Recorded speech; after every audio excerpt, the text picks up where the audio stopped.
24 ako noon eh. 30 years old. 32 years old. 3 years na.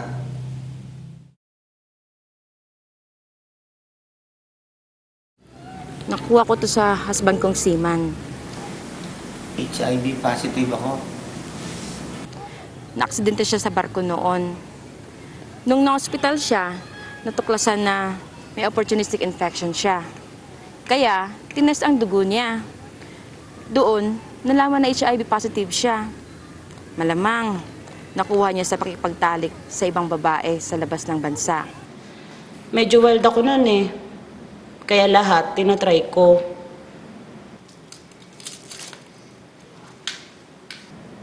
Akala ko, di ako mapapahamak.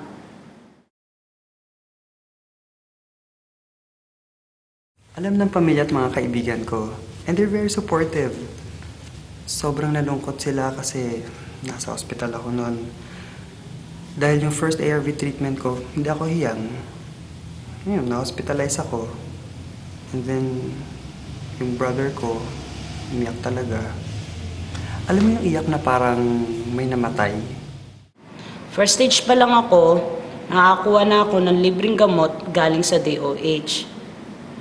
Pero minsan, pag may bayad na yung gamot, di na lang ako kumukuha.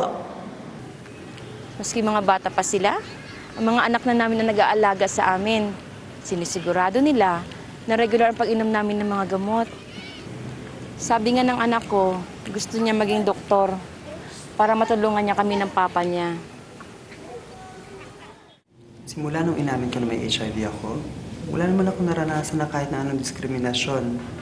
May mga funny questions like, may nagkakagusto pa ba sa'yo or hanggang kailan ka nalang mabubuhay? I just think they're funny.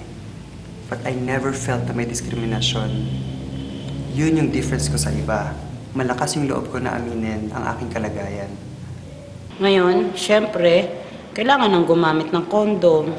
I definitely use condoms. HIV should stop with me. I have a regular partner now, so I'm using protection. Before, when I go out, I usually inform them of my situation. Decision na nila yun.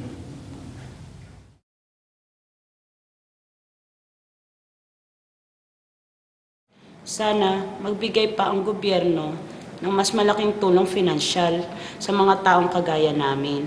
Sana magsulong pa ng mga programa para maiwasan ang paglaganap ng HIV. Dapat hindi kami nilalayo ng mga tao. Sana, walang panghusga mula sa simbahan. Sana, maging realistic sila sa paggamit ng condoms para hindi mahawa ng HIV. Sa buong buhay ko, isa lang naman naging partner ko. Pero ito ako ngayon, may HIV na. Pwede kasing dapuan ang kahit sino ng sakit na ito. Dapat maintindihan ng mga tao na hindi dapat katakutan ng mga taong may HIV. Lahat tayo, responsibilidad natin na alagaan ang ating mga katawan. Dapat protektado tayo palagi.